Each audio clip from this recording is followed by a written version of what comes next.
Hello students और B ए first semester economics में आज हमारा टॉपिक है सोशलिज्म मतलब समाजवाद। कल हमने आपको इन इकोनॉमिक सिस्टम में फर्स्ट पढ़ा दिया था कैपिटलिज्म। आज हम उसके आगे का पढ़ाते हैं सोशलिज्म यानी कि समाजवाद। क्या होता है ये सुनिए। पहले definition, all the means of production our own and operated by state. All the decisions regarding production are taken by central planning authority. Is also called planned or command economy. Samajwadi चिंतन का प्रारंभ सामान्यतः पिछली शताब्दी के प्रथम चरण में रॉबर्ट ओवन द्वारा प्रतिपादित फैक्ट्री सुधारों के साथ साथ माना जाता है, किंतु इसे व्यवस्थित एवं वैज्ञानिक रूप सन 1848 में कार्ल मार्क्स ने दिया। वर्तमान में समाजवाद अनेक भ्रांतियों और विवादों के घेरे में है। विभिन्न विद्वानों ने इसे अपने अपने दृष्टिकोण से अभिव्यक्त दे दी है। सामान्यतः पूंजीवाद की प्रतिक्रिया के रूप में समाजवाद को व्यक्त किया जाता है। अतः पूंजीवादी व्यवस्था का विरोध करने वाला प्रत्येक विचार समाजवाद का अंग बन जाता है अथवा उसे समाजवादी विचारधारा में सम्मिलित कर लिया जाता है। इसलिए आज तक समाजवाद की कोई निश्चित परिभाषा प्रस्तुत नहीं की जा सकी है।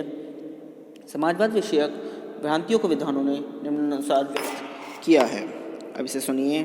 अब इसमें आती हैं डेफिनेशंस ऑफ सोशलिज्म, समाजवाद की परिभाषाएं।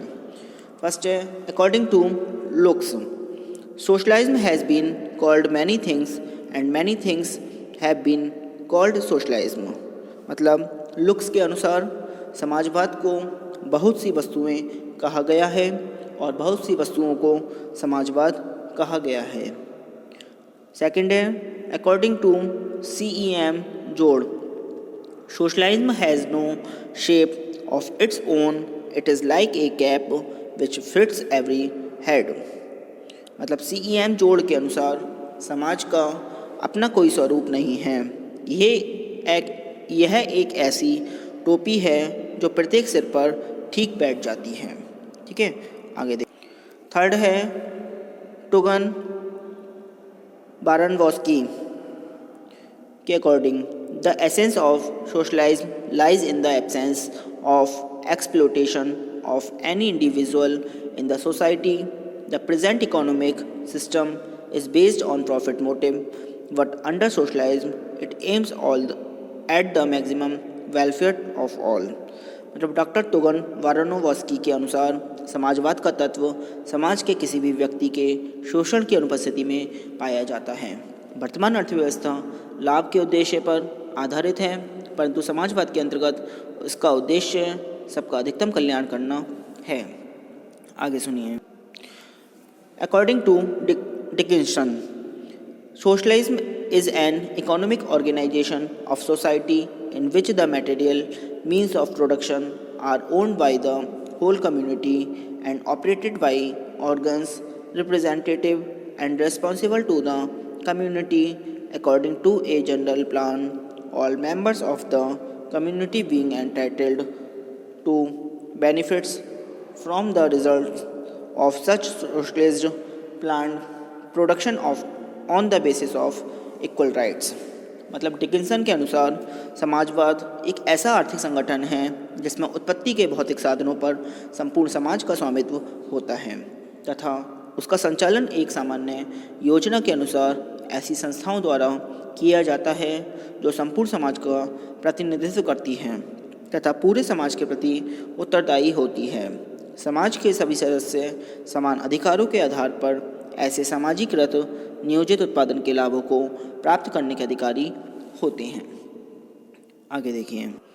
नेक्स्ट है, according to Loucks and Hoods, socialism refers to that movement which aims to vest in society as a whole rather than in individuals. The ownership in management of all nature made and man made producers goods used in large scale production to the end that in increased national income may be more equally distributed without materially destroying the individual's economic motivation or his freedom of occupation.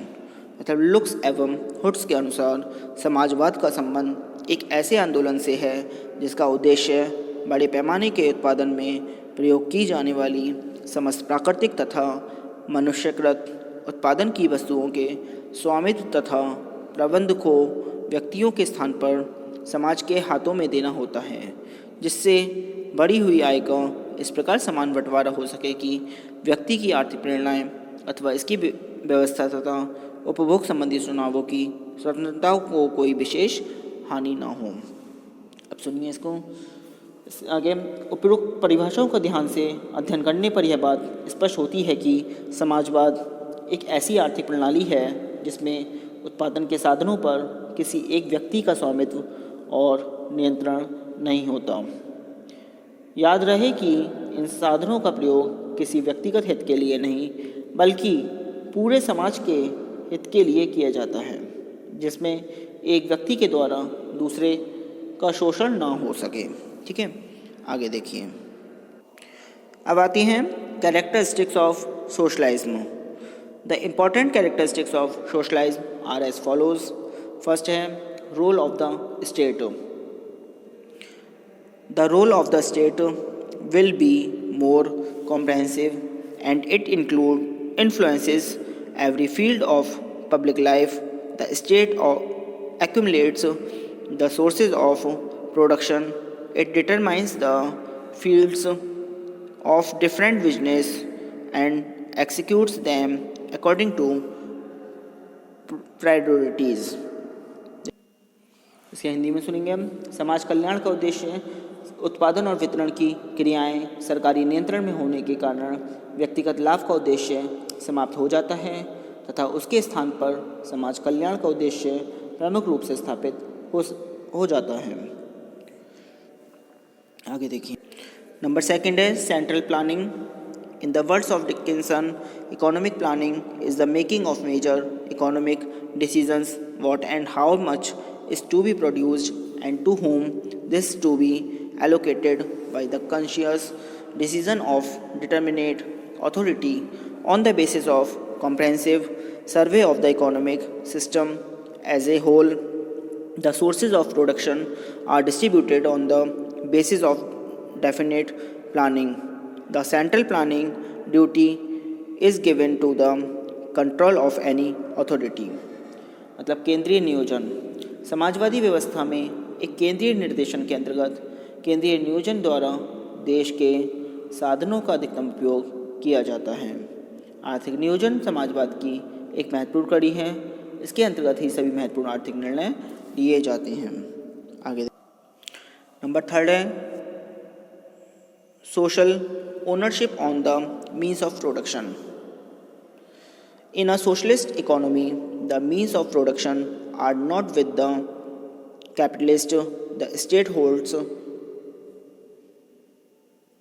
the ownership on the means of production and they are utilized for the benefit of the society. The state takes steps to uplift the standard of living of the people. मतलब उत्पत्ति के साधनों पर सामाजिक नियंत्रण एवं स्वामित्व। समाजवादी अर्थव्यवस्था में उत्पादन के साधनों पर व्यक्तिगत स्वामित्व न होकर सरकार अथवा समाज का पूर्ण नियंत्रण व स्वामित्व होता है, जैसे भूमि, खदानों, वनों, यातायात व संवाद वाहन के साधनों, कारखानों, बीमा कंपनियों, बैंकों इत्यादि पर सरकार के माध्यम से समाज का स्वामित्व पाया जाता है। इन सभी साधनों का उपयोग समाज के अधिकतम कल्याण के लिए किया जाता है। नेक्स्ट देखिए। नंबर फोर्थ आता है economic and social quality. The socialist economic makes equal distribution of income and opportunities without consideration of family, caste and rights of property. मतलब आर्थिक समानता, आर्थिक और सामाजिक समानता। समाजवादी अर्थव्यवस्था में धन के वितरण की समानता तथा अवसर की समानता पर सर्वाधिक बल दिया जाता है। यह प्रयत्न किया जाता है कि उत्पादन का काम करने वाले व्यक्तियों को कुल उत्पादित आय में से उनके कार्य के अनुसार पारितोषिक मिले। और धनी तथा निर्धनों के बीच की खाई को कम से कम किया जा सके। नेक्स्ट आता है number 5, goal of social welfare. The object of economic activity is not limited to profits but mainly oriented to social welfare. The state produces according to the consumption needs of the citizens. मतलब अनार्जित आय का अंत। समाजवाद में श्रम तथा श्रमिक को ही प्रमुख स्थान प्राप्त होता है। श्रम के बदले आय की प्राप्ति होती है। कोई भी ऐसी आय जो बिना श्रम किए प्राप्त होती है उसे अनार्जित आय कहते हैं। जैसे ब्याज तथा किराए की आमदनी। समाजवाद में अनार्जित आय को समाप्त कर दिया जाता है और प्रत्येक व्यक्ति को अपने द्वारा अर्जित आय पर ही निर्भर रहना पड़ता है। आगे देखिए। नेक्स्ट आता है number 6, freedom of consumption and production.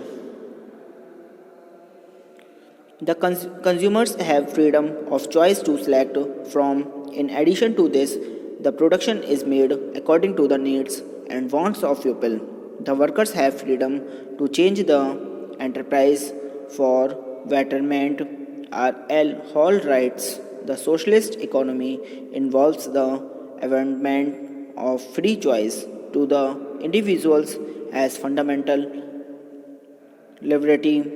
Consumption and production must fit into the central planning. मतलब उत्पादन और वितरण की समान स्वतंत्रता। आर्थिक नियोजन के माध्यम से सरकार द्वारा कंज्यूमशन मतलब freedom of consumption and production, उत्पादन तथा वितरण की स्वतंत्रता होती है। सरकार को यह निर्णय करना पड़ता है कि उत्पत्ति के किन साधनों को किन वस्तुओं के उत्पादन में लगाया जाए और उनका किस प्रकार वितरण किया जाए। ये सभी कार्य एक केंद्रीय नियोजन संस्था द्वारा किए जाते हैं। समाजवादी व्यवस्था में देश के उद्योगों पर श्रमिकों का नियंत्रण तथा प्रबंध होता है। उन्हीं के द्वारा उत्पादन और वितरण में प्रबंध संबंधी कार्य किए जाते हैं। उनके द्वारा प्रबंध का स्वरूप प्रजातांत्रिक होता है। आज के लिए इतना ही। Thank you very much.